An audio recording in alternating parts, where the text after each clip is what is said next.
muito além de mim, maior, e ainda assim comigo teu amor me encontra até aqui, em minha solidão, e mesmo quando a noite vem, meu canto sobe a ti.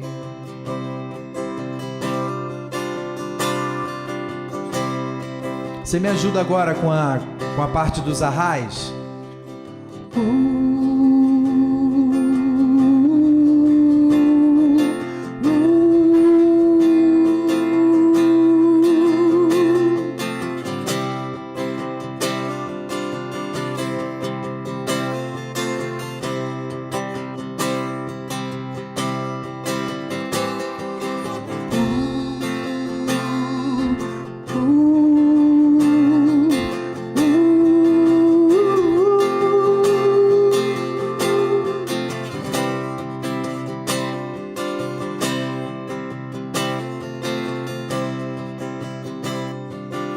Pra onde iria?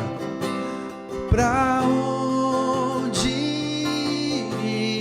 iria sem o teu amor?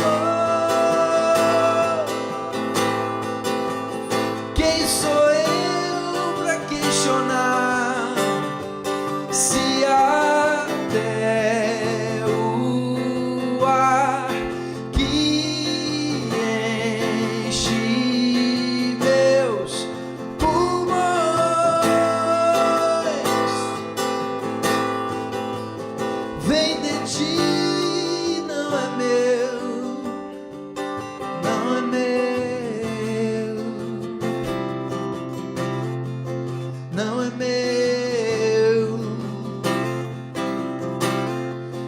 não é meu, mas vem de ti.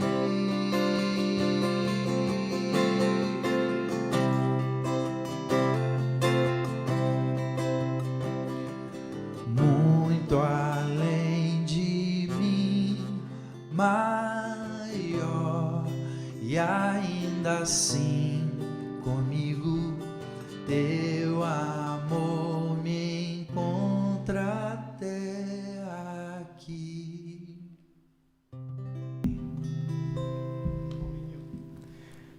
Paulinho é um amigo aí que a vida fez, né? Que a vida nos colocou juntos. A gente trabalhou muito mesmo para fazer a Glocal, quando a gente se reunia num teatro nas terças-feiras à noite.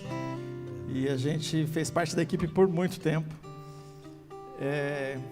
E diferentes versões em diferentes teatros, até que a Glocal virou uma aceleradora de projetos sociais.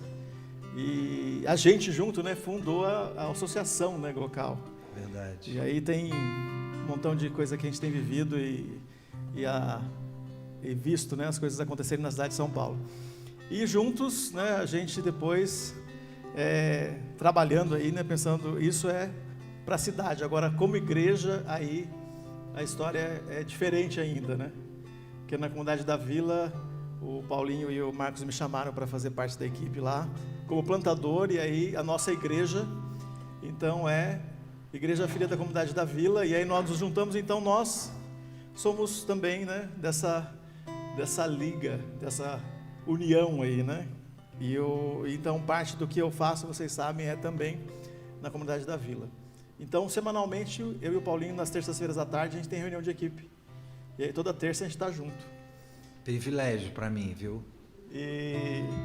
Bom, e aqui, é bom trazer você aqui, né? Você conhecia uma parte das pessoas, alguns aqui estavam quando você veio, mas a gente já estava no outro grupo, né? Sim. E a gente estava na Vila Mariana, um pouquinho antes da pandemia, eu acho que nem um mês antes da pandemia, o Paulinho esteve com a gente, e aí a gente teve que parar tudo, né? E agora, que bom que você pode vir aqui e tocar essa música que tem muito sentido, né, para todos nós que passamos pela pandemia, a gente sabe que história passa por essa canção, e quantas histórias o Paulinho deve ter ouvido que o pessoal, né, se inspirou nessa canção que você fez agora. Vamos fazer uma oração. Ele vai conduzir a gente um tempo de música aqui, e daqui a pouco o Rubinho volta aqui e a gente continua com o nosso tempo aqui juntos. Senhor, abençoa aqui tudo que a gente vai viver, cada nota, cada canção. Nosso tempo juntos aqui é um tempo que a gente quer reconhecer a Tua grandeza, te adorar, e também a gente sabe que o Senhor vai falar no nosso coração. O Senhor é a presença principal que nós queremos aqui. A gente sabe que o Senhor fala aos nossos corações, a gente quer estar aberto a isso. Fala através das canções, da Tua palavra. Usa o Paulo para falar aos nossos corações, em nome de Jesus, amém. Amém. Obrigado, mano. Hoje de manhã, gente, eu passei lá pela comunidade da Vila, né? Que é uma das minhas igrejas. Eu considero que essa igreja aqui também eu faço parte dela também, eu me sinto parte. Ninguém nem me perguntou isso, mas deixa eu dizer para vocês, eu me sinto um pouco parte. E quando eu estava vindo para cá, saindo com o violão, alguém perguntou: Paulo, você está indo aonde? Eu falei: estou indo na igreja do Simval. Aí o pessoal falou: uma igreja do Simval? Mas o Simval é pastor aqui. Eu falei aqui, aí eu falei: mas ele não é só nosso pastor, o Simval é pastor de muitos. E aí eu falei: ele planta uma outra igreja, ou ele faz parte de uma outra igreja que tem crescido e que tem sido, né, abençoada e tem sido bênção. Então, e aí essa pessoa falou: então Deus abençoe lá, manda um abraço para o Simval, porque ele é meu pastor. Eu falei: sim, não tem problema nenhum. Quero te convidar para ficar de pé comigo. Se você souber, cante comigo.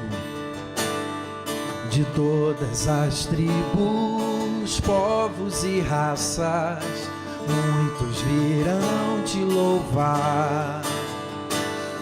De tantas culturas, línguas e nações, no tempo e no espaço, virão te adorar. Bendito seja sempre o Cordeiro, Filho de Deus, raiz de Davi. Bendito seja o seu santo nome, Cristo Jesus, presente aqui.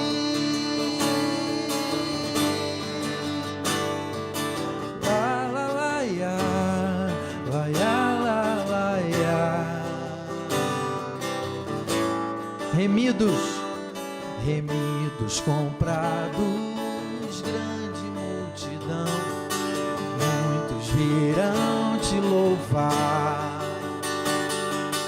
Povo escolhido, teu reino e nação, no tempo e no espaço, virão te adorar. Bendito seja sempre o Cordeiro, Filho de Deus, raiz de Davi. Bendito seja o seu santo nome, Cristo Jesus, presente aqui.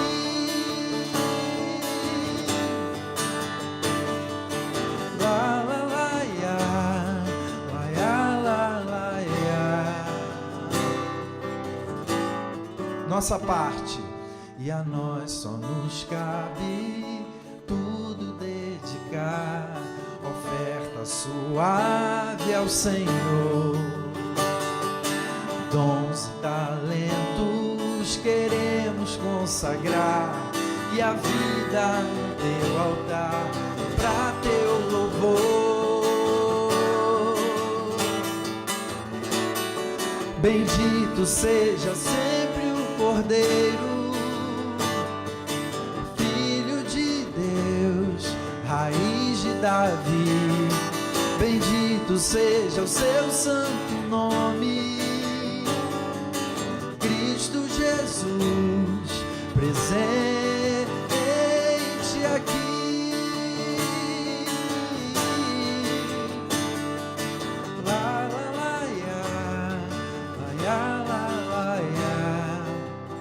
E a nós só nos cabe tudo dedicar. Vamos juntos? E a nós só nos cabe tudo dedicar, oferta suave ao Senhor. Dons e talentos queremos consagrar, e a vida no teu altar, pra teu louvor. Bendito seja sempre o Cordeiro, Filho de Deus, raiz de Davi. Bendito seja o seu santo nome,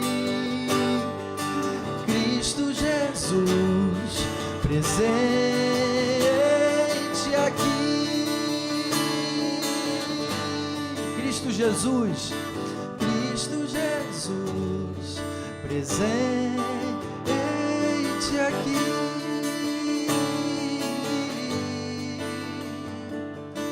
Cristo Jesus, presente aqui.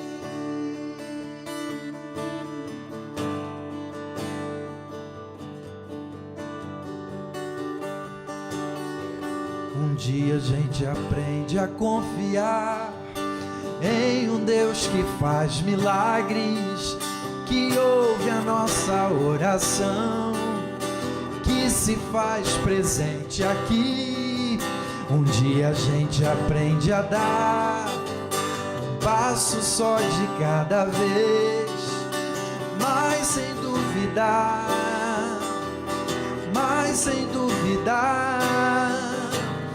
Ele continua sendo bom, Ele continua sendo Deus, Ele continua sendo bom, Ele continua sendo Deus.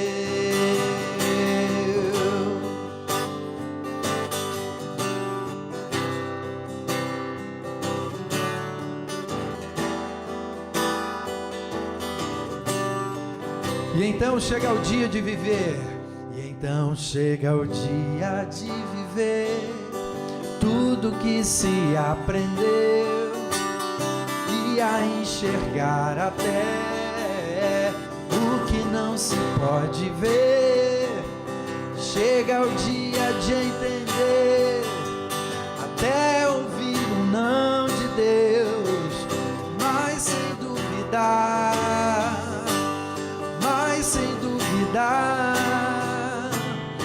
Ele continua sendo bom, Ele continua sendo Deus, Ele continua sendo bom, Ele continua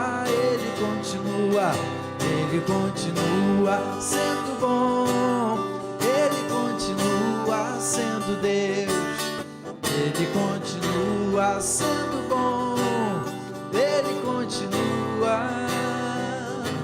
E então chega o dia de viver tudo que se aprendeu, e a enxergar até o que não se pode ver.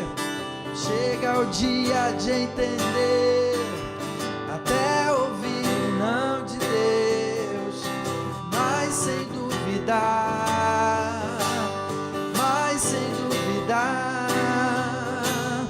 Ele continua sendo bom, Ele continua sendo Deus, Ele continua sendo bom, Ele continua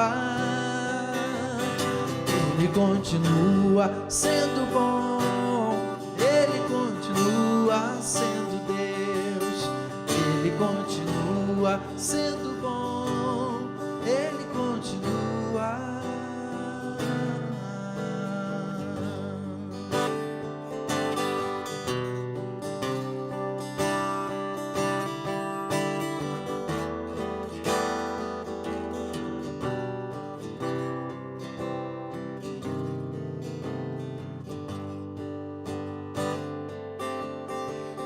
Grande é o Senhor e muito digno de louvor. na cidade do nosso Deus, seu santo monte. A alegria de toda a terra,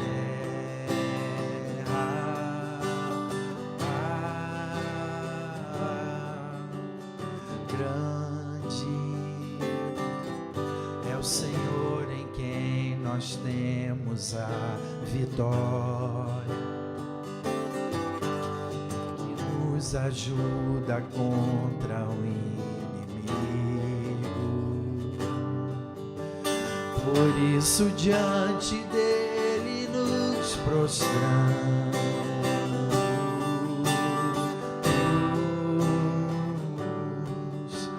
queremos o teu nome engrandecer e agradecer-te por tua obra em nossas vidas. Confiamos em teu infinito amor, pois só tu és o Deus eterno sobre toda a terra e céus. Mais uma vez do começo, grande, grande é o Senhor e muito digno de louvor, na cidade do nosso Deus, seu santo monte. A alegria de toda a terra,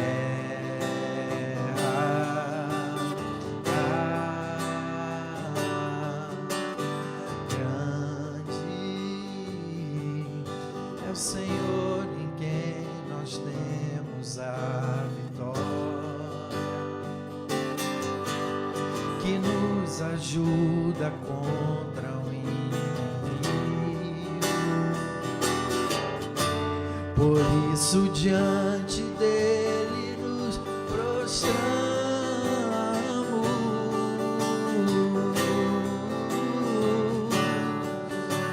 queremos o teu nome engrandecer e agradecer-te por tua obra em nossas vidas. Confiamos em teu infinito amor,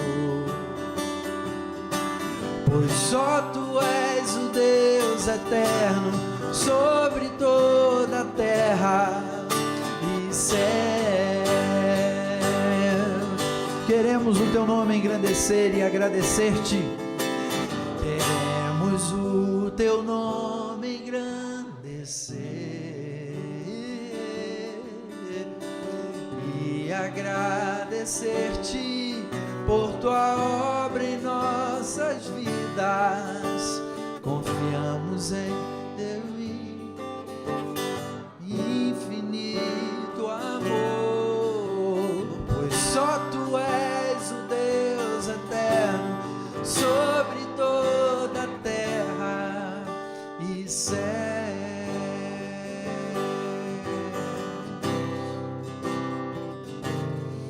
E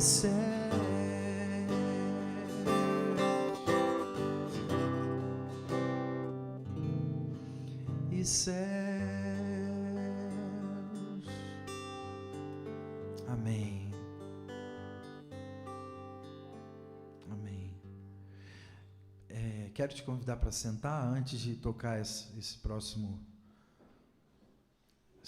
cântico. Eu queria contar para quem porventura não saiba um pouquinho da história por trás desse cântico. A gente acabou de dizer aqui, né, cantando: confiamos em teu infinito amor. E nem sempre é tão fácil dizer isso na vida, declarar a nossa confiança no amor de Deus. Há momentos, por exemplo, em que as coisas parecem ruir, em que a gente passa por dificuldades tão grandes que fica difícil de dizer com verdade, sobretudo de colocar em prática esse negócio de confiar de verdade no amor de Deus. Você já viveu alguma experiência assim, em que você se sentiu sem forças para confiar nesse infinito amor? Às vezes a gente passa por isso, né? Não é tão comum a gente ficar falando isso na igreja, mas essa é uma verdade, é uma realidade da vida no mundo caído. Vocês sabem que há um tempo atrás, eu não sou daqui de São Paulo, mas já morava aqui em São Paulo, e meus pais ainda no Rio de Janeiro. Minha mãe me ligou e falou: filho, tem uma notícia ruim para te dar. E a notícia que ela me deu é que ela estava com um câncer muito agressivo. E eu sempre tive uma conexão muito grande com a minha mãe, como se não bastasse ela ser minha mãe, mas o nosso vínculo muito forte. E essa notícia foi muito pesada para mim. Pesada a ponto de, naquela hora, eu não conseguir declarar a minha confiança no amor de Deus. Eu fiquei até meio bravo com Deus. E eu lembro que ela que me consolou, ela estava com câncer e ela me consolou dizendo: filho, mas calma, vamos confiar no que Deus pode fazer e tal. E eu lembro que eu desliguei o telefone, saí para dar uma volta no quarteirão. Enquanto eu dava essa volta no quarteirão, me veio como que alguém me dizendo, ou sabe o salmista, quando ele conversa com ele mesmo, quem passava por mim naquela hora devia achar que eu não estava muito sóbrio ou coisa do tipo, porque eu ia falando comigo mesmo e tal, e o que começou a vir para mim foi assim: eu comecei a me questionar de onde vem a calma ou a paz, né, que excede a todo entendimento, e que nessas horas tão difíceis a gente pode experimentar algo sobrenatural, não necessariamente uma cura, mas a confiança em Deus no meio da turbulência, no meio do furacão. Isso é milagre também, e a gente não costuma contar como milagre, mas naquela hora, meio que chorando, eu entendi que Deus estava falando comigo. Enquanto eu conversava comigo mesmo, Deus falava comigo. E aí eu compus essa música que eu quero agora aqui cantar, e eu quis contar essa história para vocês, para a gente reforçar essa ideia de que nós somos convidados a confiar em meio às dificuldades, diante das notícias mais ruins. Deus convida a gente a confiar nele, e sem romantizar, isso não é nem um pouco fácil, mas ele pode fazer algo novo dentro da gente e transformar o nosso coração. Quando a gente está lamentando, em meio ao lamento, ele falar com a gente e nos trazer paz. E aí tem gente que pergunta: mas e aí, a sua mãe foi curada? Para quem não sabe, depois eu vou contar se ela foi curada ou não. Mas fato é que eu tive paz naquele momento, por mais incrível que isso possa parecer. Tem até uma parte da música que foi minha mãe que fez. Depois eu conto também qual foi a parte dela. De onde vem a calma que invade, desacelera o temor, deixa vir os sonhos, abre caminhos para seguir. Essa parte agora foi a parte que a minha mãe compôs. Eu perguntei assim para ela: mas mãe, e agora, daqui para frente, eu quero saber o que a gente... Eu tenho que ir para Niterói, o que a gente vai fazer? Ela falou: filho, o médico disse que é um longo caminho. Se é um longo caminho, não é para a gente ter pressa, é para a gente confiar no Espírito Santo conduzindo a gente. Essa é a parte da minha mãe. Se é tão longe, não precisa pressa, o vento é quem leva. E uma voz que soa dentro do peito diz que o amor lança fora o medo, me refaz e me faz sonhar de novo. Minha paz não é mais segredo, invadiu meus dias mais sombrios, fez morada em mim. O amor,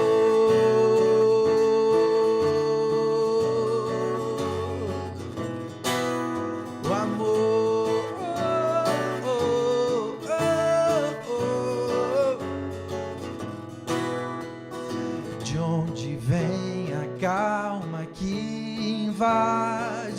acelere o temor, deixa vir os sonhos, abre caminhos para seguir. Se é tão longe, não precisa pressa, o vento é quem leva. E uma voz que soa dentro do peito diz o quê? Que o amor lança fora o medo, me refaz e me faz sonhar de novo.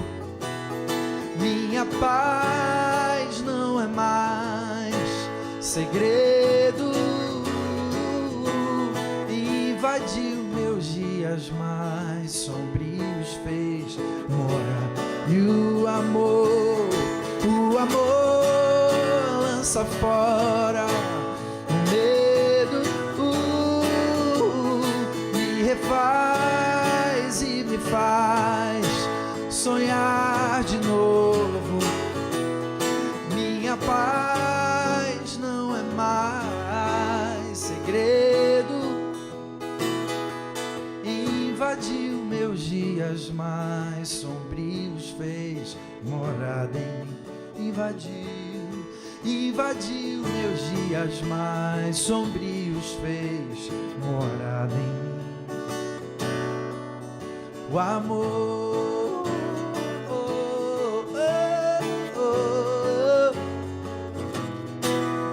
amor,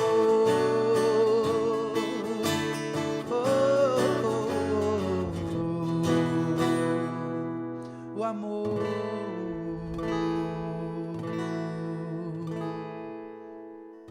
Não sei se vocês já leram ou já ouviram essa frase que tem assim na internet. Não precisa ser melancólico como eu sou, para de repente sentir alguma coisa a partir dessa frase, porque ela fala um pouquinho sobre a brevidade da vida, dos encontros e tudo mais. Diz assim, olha só, vê se você já ouviu. Provavelmente, um dia, você brincou com seus amigos de infância pela última vez, sem saber que era a última vez. E eu estava parando para pensar, e é verdade. Tem amigos meus que eu nunca mais vi, que eu não sei como estão, e eu não soube, mas eu tive um último encontro com eles em algum momento da minha jornada. Isso não fala um pouco da saudade, dessa percepção de como as coisas passam, como as coisas ficam para trás mesmo, ao longo da vida da gente, às vezes sem nem a gente perceber. Quando você percebe, já passou, já foi. Está o Luca ali deixando isso claro, e meus filhos pequenininhos me mostram isso o tempo todo, como a vida vai passando e determinadas fases vão ficando para trás. Isso me faz pensar sobre a importância dos últimos encontros. Hoje eu quero ler com vocês sobre um último encontro. Nesse último encontro, os amigos que estão nesse último encontro, dentre eles só um sabe que é o último encontro, os outros não sabem. E eu queria ler sobre isso com vocês, mas ainda, eu estava pensando, por exemplo, no meu último encontro com a minha avó, nos meus últimos encontros. Eu perdi a minha avó relativamente recentemente, há pouquinhos anos, e eu lembro que nos meus últimos encontros com a minha avó, ela já tinha 94 anos, eu falava assim, cara, a vida é breve, e a minha avó, apesar de forte, saudável, eu sei que eu não tenho mais muito tempo com ela. E eu lembro que os meus últimos encontros com ela foram encontros nos quais eu estava consciente disso, e tudo que ela falava para mim, eu estava muito atento, e ouvindo as histórias, e muitas vezes eu saía desses encontros com ela com os olhos cheios de lágrima, e pensando como eu amo essa avó, como é precioso o presente da vida dela na minha vida. E por ter noção de que era o último encontro, aquilo era assim muito marcante, foi muito tocante para mim, os meus últimos encontros com a minha avó. Pois bem, eu quero ler hoje sobre o último encontro de Jesus com seus amigos discípulos antes da sua crucificação. E é muito curioso, porque nesse encontro, só ele sabe que é o último encontro, antes dele ser crucificado. Os discípulos não sabem. Por sinal, estão confusos, sem compreender direito as coisas que Jesus está dizendo, dando alguns sinais de que a sua hora está chegando, mas os discípulos não entendem. No entanto, Jesus sabe claramente que aquele é o último encontro. E a gente pode olhar para a Bíblia, para esse último encontro, para perceber o que Jesus fez nesse último encontro. O que Jesus decidiu conversar com os seus discípulos, ou deixar para os seus discípulos, no seu último encontro com ele. Já pararam para pensar nisso? Que teve esse último encontro, e que Jesus disse as últimas coisas que ele queria dizer para os seus discípulos, e deixou marcado ali algo, possivelmente, a gente vai ver que sim, algo que ele não queria que os discípulos esquecessem. É como quem na hora da despedida diz, se não lembrar de nada, tem uma coisa aqui que eu queria deixar marcado e claro aqui, para vocês nunca mais esquecerem. E Jesus escolheu que esse último encontro seria um jantar, uma refeição. Eles estariam à mesa. Por sinal, Jesus gostava muito disso. E nesse sentido, pelo menos, eu sou um imitador 100% de Jesus, eu também gosto muito. Vamos ver lá em João, capítulo 13. João, Evangelho de João, capítulo 13. Eu vou ler apenas 3 versículos que falam desse último encontro, porque Jesus aqui deixa algo para eles que eu tenho certeza que é muito importante para a gente, como comunidade cristã de São Paulo, como igreja de Jesus, como discípulos de Jesus. O que rolou nesse último encontro e o que Jesus disse nesse último encontro? João 13, do versículo 12 ao versículo 15. E na minha versão aqui, que eu nem anotei aqui qual era, mas diz assim: depois de lhes ter lavado os pés, Jesus pôs de novo as suas vestimentas e, voltando à mesa, perguntou-lhes: vocês compreendem o que eu lhes fiz? Vocês me chamam de mestre e de senhor, e fazem bem, porque eu o sou. Ora, se eu, sendo senhor e mestre, lavei os pés de vocês, também vocês devem lavar os pés uns dos outros. Porque eu lhes dei o exemplo, para que, como eu fiz, vocês façam também. Em verdade lhes digo que o servo não é maior do que seu senhor, nem o enviado é maior do que aquele que o enviou. Se vocês sabem essas coisas, e vocês sabem, bem-aventurados serão se as praticarem. Amém. Que eu não atrapalhe e que nada atrapalhe aquilo que Deus nos comunica a partir desse texto aqui, nessa manhã. Tá bom? Que Ele tenha misericórdia da minha vida e, consequentemente, da vida de vocês, nos abençoando aqui. A partir desse texto, gente, eu quero fazer 3 considerações. A primeira consideração tem um teólogo, Simval, que faz essa pergunta, e para mim ela é uma pergunta para a vida, que é a primeira consideração, que é: como seria o mundo se nós, seres humanos, discípulos de Jesus, vivêssemos a vida que Jesus nos convida a viver? Vou repetir. Como seria o mundo se nós vivêssemos a vida que Jesus nos convida a viver? Porque ele diz assim no texto: eu lhes dei o exemplo para que, como eu fiz, vocês façam também. Depois ele diz: se vocês sabem do meu exemplo, bem-aventurados serão se viverem a vida do meu jeito. Hoje a gente vai conversar aqui brevemente sobre viver a vida do jeito de Jesus. E no último encontro com seus discípulos, ele quis deixar claro o que significa viver a vida do jeito de Jesus. Então a primeira consideração de hoje, serão 3. A primeira é: como seria o mundo se nós vivêssemos a vida do jeito de Jesus? A vida que Jesus nos convida a viver. Segunda consideração é uma autoavaliação, que é o seguinte: com as minhas palavras eu disse assim: quem sou eu para achar que eu vim a esse mundo, que Deus me trouxe à existência para ser servido e não para servir. Se Ele, que é o meu mestre, sendo o Senhor, veio a esse mundo para servir. Então a segunda consideração é: quem sou eu, Paulo, para achar que eu existo, que eu estou hoje aqui com vocês para ser servido e não para servir vocês?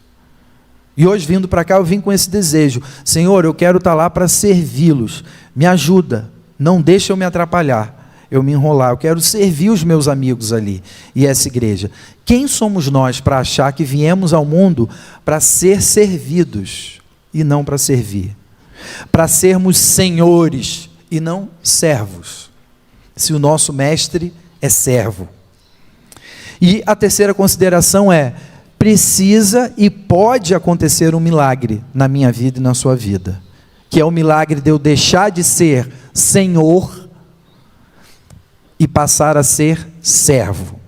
Eu acho que a gente nasce, tirando pelos meus filhos, o nosso, desculpa essa palavra que não é boa, mas eu vou usar ela porque vai ficar claro, a gente nasce com um mindset de senhor, de me sirva, por favor. Meus filhos, entre eles, um quer ser servido pelo outro, ninguém quer servir o outro. O Gabriel quer que o João sirva ele.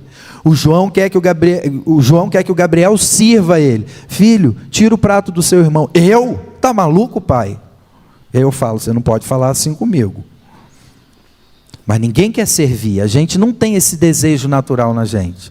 Portanto, a terceira consideração é: existe um milagre que ninguém costuma dar muito valor, mas que é talvez o principal que precisa acontecer na nossa vida para que a gente se pareça com Jesus, que é eu deixar de ser um egoísta, alguém que se acha senhor, e passar a ser um servo, que assim como Jesus se preocupa com o outro, se preocupa em servir e não ser servido. São essas três considerações. Eu vou falar rapidinho. Como seria o mundo se nós vivêssemos a vida que Jesus nos propõe? Segundo, quem sou eu para achar que eu estou nessa vida para ser servido e não para servir? Terceiro, um milagre precisa e pode acontecer na minha vida, de eu deixar de ser um egoísta, senhor, para passar a ser um servo parecido com Jesus. Essas três considerações, se você quiser dar uma dormidinha agora aí, já pode. Acabamos de ler sobre o encontro de Jesus com seus discípulos. E nesse último encontro, a mensagem que ele deixa é o seguinte: gente, eu sendo Deus eterno e todo-poderoso, eu escolhi ser servo. E eu quero que vocês façam o mesmo. Eu convido vocês a isso. No nosso último encontro, eu quero deixar uma mensagem muito clara aqui. Ele ainda pergunta: vocês entendem o que eu lhes fiz? Por quê? Nesse último encontro, Jesus escolheu que seria um jantar, que eles iam comer, e ali na mesa, quando eles estão comendo, Jesus do nada levanta, o texto diz que ele pega uma toalha, pega uma bacia, enche de água e começa a lavar os pés dos seus discípulos. O que significa isso? Para nós hoje, é uma coisa estranha. Por que Jesus fez isso? Naquele tempo, isso não era estranho, embora tenha chocado nesse jantar, nessa noite. Por quê? Quem fez esse serviço de lavar o pé foi o principal, o convidado principal daquele jantar. E isso é escândalo para aquela cultura, porque naquela cultura, quem se colocava a lavar os pés das pessoas era o servo considerado menos importante, era o escravo, era o humilde. Então naquela cultura, vocês imaginem, as ruas, né, da Palestina do primeiro século, não tinham asfalto, era barro. Eu fico imaginando aquele barro vermelho, israelense. E o que acontecia? Simval, vou comer lá na sua casa. Como que eu ia até a casa do Simval? Não era de carro, era caminhando. E caminhando aonde? No barro, na estrada de poeira. Com tênis? Não, com a sandália no máximo, ou descalço. Como que eu chegava na casa do Simval, para o jantar, ou para o almoço de domingo na casa dele? Imundo. toda a perna toda suja, poeira por todo lugar. O que era comum de acontecer? Simval, com muitas posses, como a gente sabe, muito rico, ele ia dizer para o servo mais humilde dele: Paulinho chegou, lava o pé dele, por favor. Jamais o Simval pegaria e lavaria o meu pé. Jamais eu, sendo convidado do Simval, pegaria e sairia lavando os pés dele. Naquela cultura isso era inconcebível. Com Jesus aqui, o que aconteceu? Ele, que é o principal, se colocou a lavar os pés. E é interessante, porque se o Simval não tivesse muitas posses, Pedro e Deco, os filhos teriam que lavar. Se o dono da casa não tem escravos, não tem servos, quem é que lava? Os filhos. E começa pelo mais novo. Então seria o Deco. Deco, você teria que lavar meu pé e o pé de geral. É curioso isso. Na minha casa eu sou irmão mais velho. Eu não teria que lavar o pé de ninguém.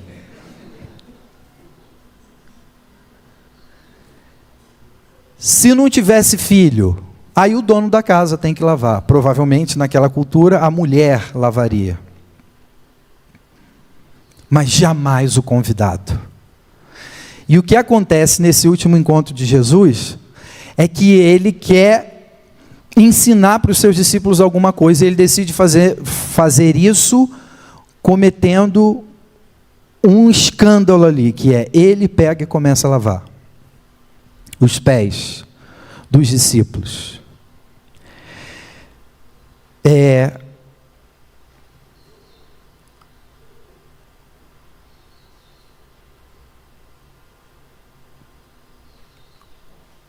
O que Jesus está fazendo? O que Jesus está querendo demonstrar quando ele faz isso? A gente costuma ligar essa questão, né, do lava-pés a uma peçazinha que Jesus fez. Ele fez uma dramatizaçãozinha ali, mas não, ele está propondo aqui um estilo de vida, um jeito de ser.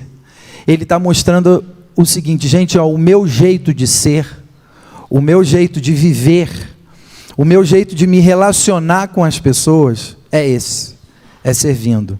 E eu tenho certeza que se mais tarde a gente perguntasse para os discípulos o que aconteceu no último encontro de vocês com o mestre de vocês antes da crucificação, eu tenho certeza que eles diriam: cara, ele começou a lavar o nosso pé. Ia falar sobre a importância do serviço na vida de quem segue a ele. A escolha de entre ser senhor ou ser servo, a escolha por ser servo. E aí eu quero voltar no primeiro ponto que eu falei, para a gente refletir juntos, como seria o mundo se nós vivêssemos a vida que Jesus nos propõe viver, a vida do jeito dele. Indo para o prático, como seria o mundo se hoje a gente, saindo daqui dessa igreja, saíssemos mais servos e menos senhores, na nossa relação com quem quer que seja.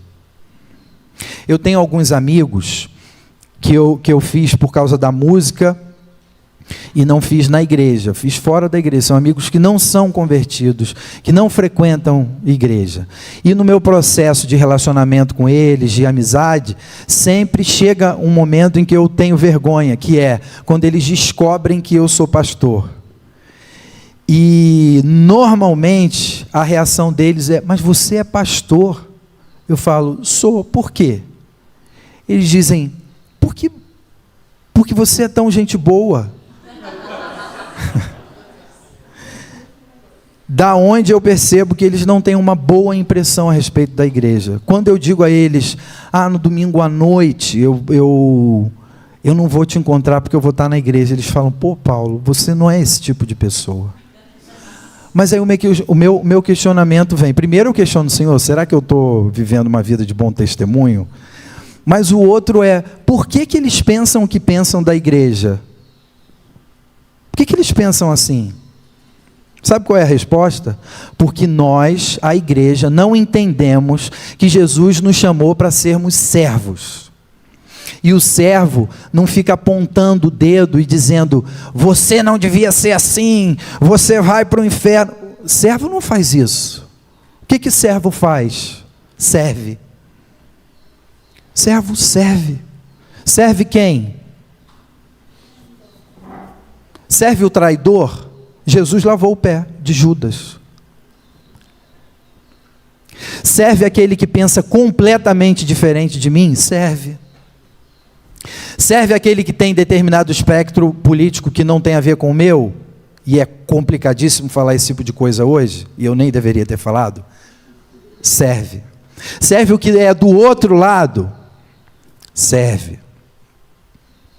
Mas em algum momento, que eu não sei onde foi, e quando a gente olha para a história da igreja, a gente vai ver isso.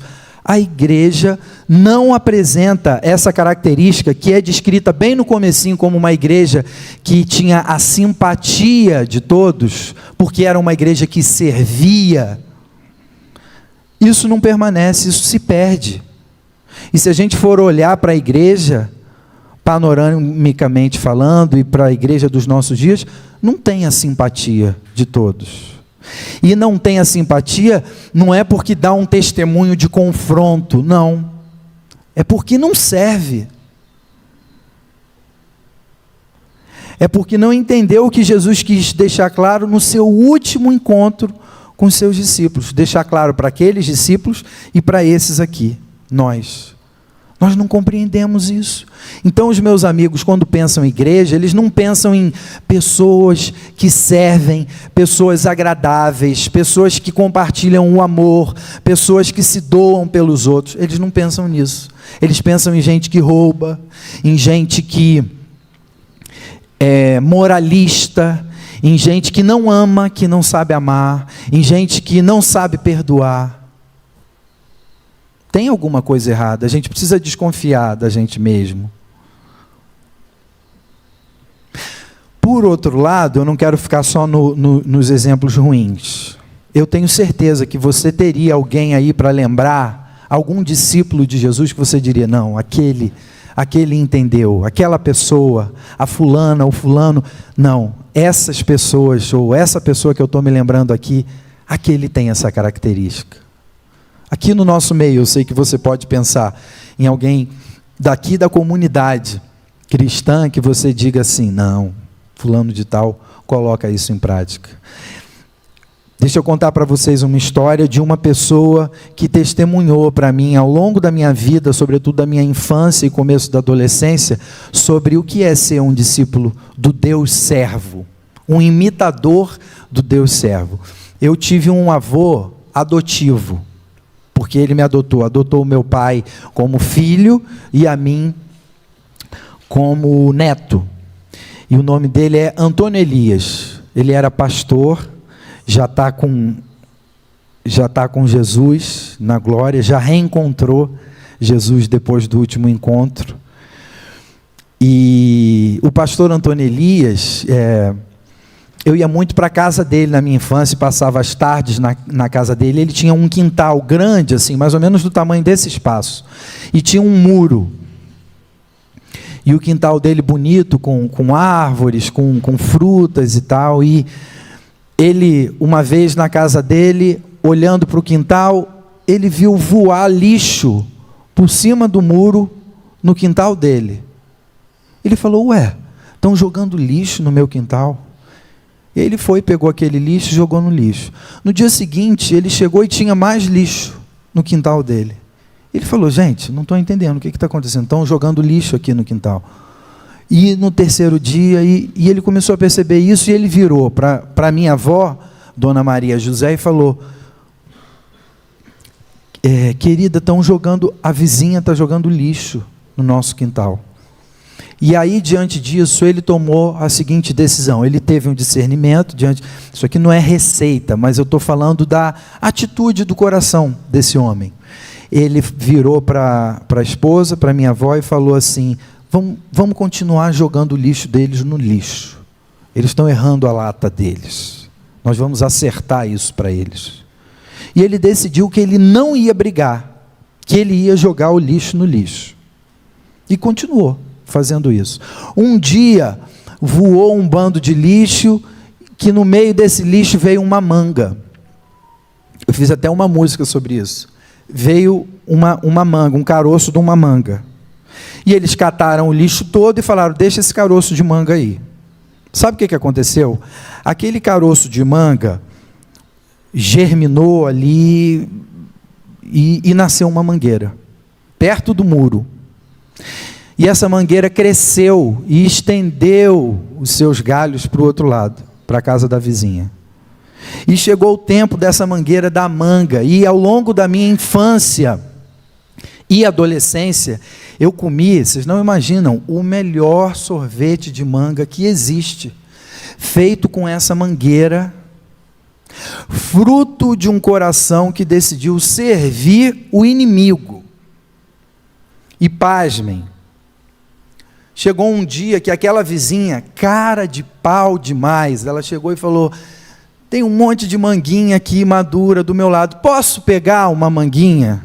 O que vocês diriam, gente? No lugar do pastor, no lugar do meu avô.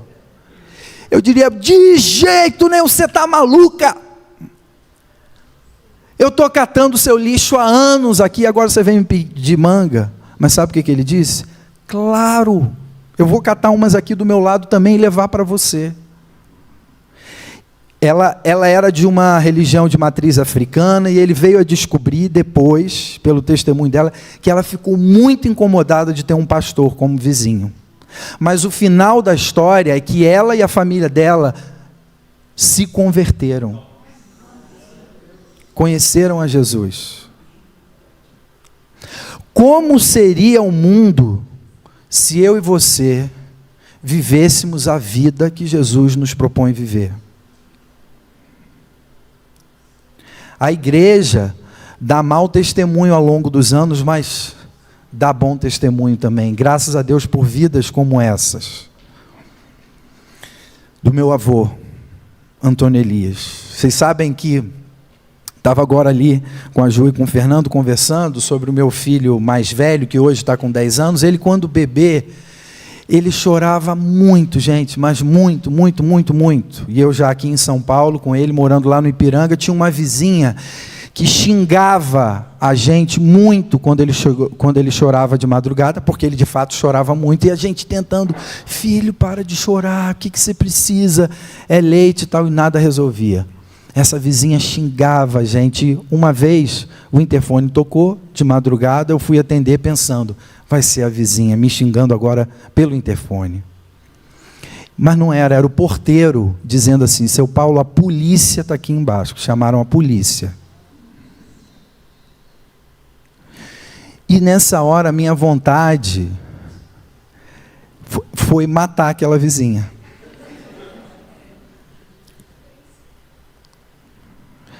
Mas aí eu lembrei que eu conheci o meu avô. Aí eu lembrei que eu conheci Jesus, que lavou o pé de Judas. E talvez você esteja pensando, não, mas espera aí, é para a gente se submeter à humilhação e a coisa desse tipo? Não, não é disso que eu estou falando. Estou falando de um outro tipo de reação, que não aquela que me seria natural. Seria, no mínimo, xingar ela do que ela me xingava, ou xingava o meu filho. Mas eu escolhi um outro caminho e eu reagi diferente. E eu lembro que eu e a minha esposa fomos levar chocolate na casa dela, para ela. E aí ela perguntou o que a gente fazia. Eu falei, eu sou pastor. E, enfim, se estabeleceu uma relação diferente ali com ela, e ela passou a lidar diferente. Como seria o mundo se a gente lidasse na vida com as pessoas do jeito que Jesus nos convida a lidar? A segunda consideração, já caminhando para o final, não se preocupem, a gente não vai se alongar aqui tanto. A segunda consideração é uma autoavaliação. O próprio texto nos sugere essa autoavaliação, que é Jesus dizendo, ora, se eu, imagina Jesus dizendo isso para você, te chamando pelo nome, ora, se eu, sendo Senhor e Mestre, servir vocês, lavei os pés de vocês, também vocês devem lavar os pés uns dos outros. O texto diz que Jesus pôs de novo a vestimenta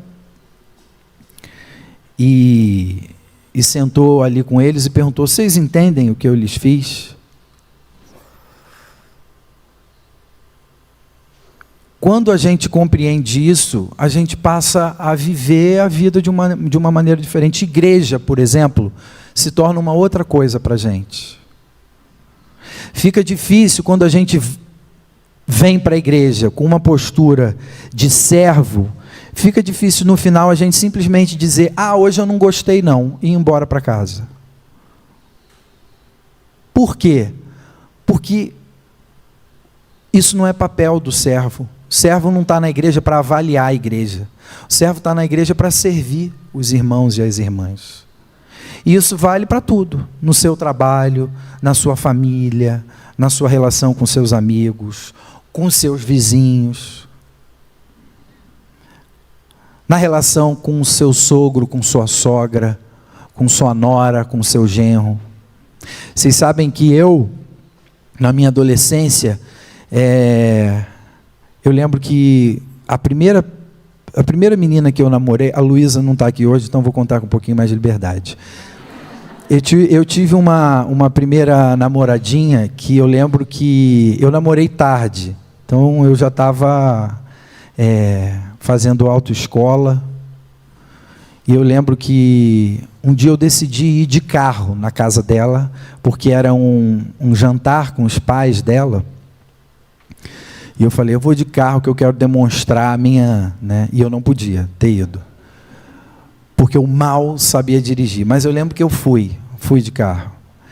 E aí parei em frente à casa deles, era dentro de um condomínio, parei o carro ali, tivemos o jantar, conversei com os pais dela, uma família da igreja, amigos dos meus pais, presbítero da igreja de onde eu fazia parte, e onde meu pai era pastor, e foi um jantar muito legal. Eu falei, aliviado, eu falei, está chegando ao fim esse jantar, eu tinha ficado muito nervoso, mas eu falei, acho que eu me saí bem, a família gostou e tudo mais, beleza, vou entrar no meu carro para voltar para casa e contar para os meus pais, namoro está firme, vai dar tudo certo. Só que quando eu cheguei no carro para entrar no carro, o pneu do carro estava vazio, arriado. E aí eu falei, eu mal sei dirigir e trocar pneu eu definitivamente não sei. Meu pai não tinha me ensinado como trocar pneu. E aí a minha namorada naquele momento olhou e falou, ixi, tá furado, Paulo. Aí ela perguntou assim, você sabe trocar pneu, né? E eu tinha ido super bem no jantar. Eu falei, o que eu vou fazer agora? Eu não sabia, eu falei assim, Letícia, eu não sei. Ela falou, peraí que eu vou chamar meu pai. Eu falei, não! Mas não teve jeito, ela foi e chamou o pai dela, tio Reneu. E aí, gente, para minha vergonha, humilhação, vem o tio Reneu de lá de dentro da casa falando, Paulinho, não sabe trocar o pneu. Eu falei, tio Reneu, meu pai não me ensinou isso ainda, a gente está no processo aí, por enquanto eu só estou aprendendo a dirigir mesmo. Ele falou, não tem problema, ele já de pijama, gente, ele ajoelhou e falou, vamos trocar esse pneu. O presbítero da igreja, que podia dizer para mim, você não está preparado não, você é um moleque, você não sabe trocar um pneu, quer dirigir, não sabe trocar pneu. Mas ele se ajoelhou, gente, falou, vamos trocar esse pneu, eu vou trocar para você, pega o macaco. Eu falei, que macaco? Não vi nenhum. Ele falou, está no porta-mala. Eu falei, não me diga isso. Aí peguei o macaco, e ele trocou ali o pneu, e levantou, e me deu um abraço, falou, vai com cuidado, volta para casa com cuidado. Quem sou eu para achar que eu vim ao mundo para ser servido e não para servir? Eu tenho certeza que você tem, ao longo da sua história, da sua jornada, se você está aqui hoje, é porque você teve a bênção de ter pessoas ao seu redor que poderiam escolher não te servir, não se ajoelhar para te ajudar, mas fizeram isso. E isso é manifestação de um Deus que se revela servo. e se manifesta através da vida de pessoas que decidem servir. Quem sou eu, se sou seguidor de Jesus, para achar que eu estou aqui para ser servo e não para ser senhor e não para ser servo, para ser servido e não para servir? Jesus está fazendo um convite, gente, nesse encontro para mim e para você, que é muito simples, no sentido de, não, mas peraí, é isso mesmo? Não tem algo mais espiritual, não? Não tem nada mais espiritual do que isso aqui. Um Deus que, sendo Deus, se esvazia, se faz servo e é visto no lugar de um escravo lavando os pés dos seus amigos. Não há nada mais teológico, espiritual e prático e sensível e poderoso do que esse exemplo de Jesus. E para a gente concluir, aquele terceiro ponto que eu falei, precisa acontecer um milagre na minha vida e na sua vida, porque a gente veio orientado para buscar sempre ser servido, ser servida. Mas Jesus, ele vai na contramão da nossa natureza. Ele promove em nós uma nova natureza. E nessa nova natureza eu não sou senhor, eu sou servo. Porque a natureza de Jesus é natureza de servo. E se é a natureza dele em mim, se é ele presente na minha vida, transformando o meu viver, o meu jeito de ser, as minhas escolhas, segundo as características dele, eu preciso prestar atenção nisso urgentemente. Quem são as pessoas com as quais Deus vai me colocar em contato? A partir de hoje, durante essa semana, quando a gente, como igreja, se espalhar pela cidade. Como a gente vai sair por aquela porta hoje ali? Com que tipo de coração? Um milagre precisa acontecer na vida da gente. E eu gostaria de orar por isso. Jesus diz no versículo 15, porque eu lhes dei o exemplo. Para que eu dei um exemplo para vocês? Por que eu decidi fazer isso no nosso jantar e último encontro? Para que, como eu fiz, vocês façam também. Para concluir aqui, há um tempo atrás, bastante tempo atrás, eu fui num retiro, tocar no retiro, e nesse retiro, no último culto, no último encontro daquele retiro, o pessoal falou, no último encontro vamos fazer o que Jesus fez. E eles tiveram um momento de lava-pés, assim. E eu estava fazendo a música, e teve uma hora que eu sentei, enquanto o pessoal estava lavando os pés uns dos outros, e aí uma pessoa sentou do meu lado, uma menina, e ela sentou do meu lado e falou, poxa Paulo, como é lindo esse texto, né? Eu falei, muito lindo mesmo. Aí ela falou assim, eu fico só pensando, de quem será que Deus quer que eu lave o pé, e de quem Ele não quer que eu lave? Aí eu falei, eu acho que não é essa a reflexão. De quem que Ele quer que você lave, de quem Ele não quer que você lave. Não tem ninguém que Ele não quer que Ele não quer que você lave. É para lavar o pé de todo mundo. A consciência de que quem Deus tem colocado perto de mim, na minha vida, o meu porteiro, os meus filhos, os meus colegas de trabalho, são pessoas que Deus aproximou de mim para que eu as sirva, para que eu aprenda a ser como Jesus, colocando isso em prática, servindo. Então esse é o convite para mim e para você hoje. A pergunta não é de quem eu devo lavar, de quem eu não devo lavar. Essa pergunta é muito errada.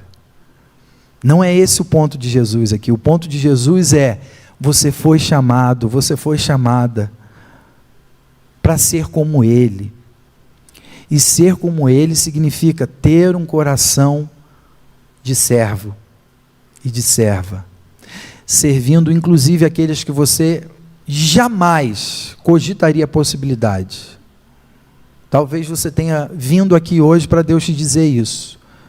Ele espera de você que você sirva aquela pessoa que seria a última na sua lista, que você não gostaria de fazer. Mas esse é o convite dele para mim e para você, porque nós fomos lavados, fomos servidos por Ele, e nós nos tornamos inimigos de Deus. A jornada bíblica conta que eu e você nos tornamos inimigos de Deus. No entanto, Ele veio a nós, entregou a sua vida por mim e por você. Quem sou eu, quem é você para fazer diferente? Ele nos convida a sermos como Ele. E que tal? Ser como Ele começa necessariamente por isso. Sermos servos e servas do nosso Deus, que se manifesta em Cristo Jesus como um servo também, nos dando esse exemplo maravilhoso. Vamos orar? Você ora comigo?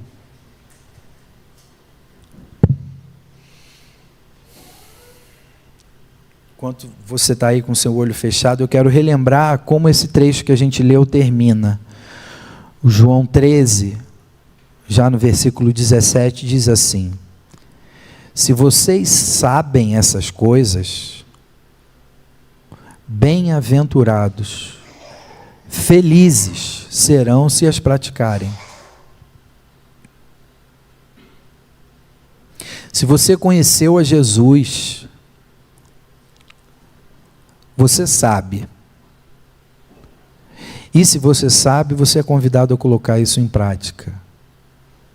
Sabendo de uma notícia maravilhosa. O que satisfaz é isso. Bem-aventurados vocês serão se as praticarem. Pai bendito, muito obrigado por essa promessa, por esse exemplo do teu Filho Jesus, que sendo Deus, foi encontrado como escravo, como servo, lavando os pés dos seus, daqueles que o cercavam. Senhor, obrigado por esse exemplo tão singelo, mas tão impactante, eternamente impactante. Ajuda-nos, Senhor, a seguirmos esse exemplo tão simples. Dá para nós a consciência de que precisamos do Senhor para dar esse passo. As Escrituras dizem lá em Filipenses que o Senhor trabalha em nós, nos dando desejo e capacidade. Nós precisamos, Senhor, de desejo. Transforma os nossos anseios, os nossos desejos. Mas não só de desejo, nós precisamos ser capacitados por Ti, pelo Teu Santo Espírito, que esse milagre aconteça nessa manhã e constantemente nas nossas vidas, para que sejamos transformados nos nossos egos, para que nos tornemos servos e servas à imagem de Jesus, semelhantes a Jesus, assim glorificando o Teu nome no mundo. Por favor, Senhor, que essa dádiva seja a nossa experiência dia a dia a partir daqui. Nós oramos assim em nome e por causa de Jesus. Amém. Amém.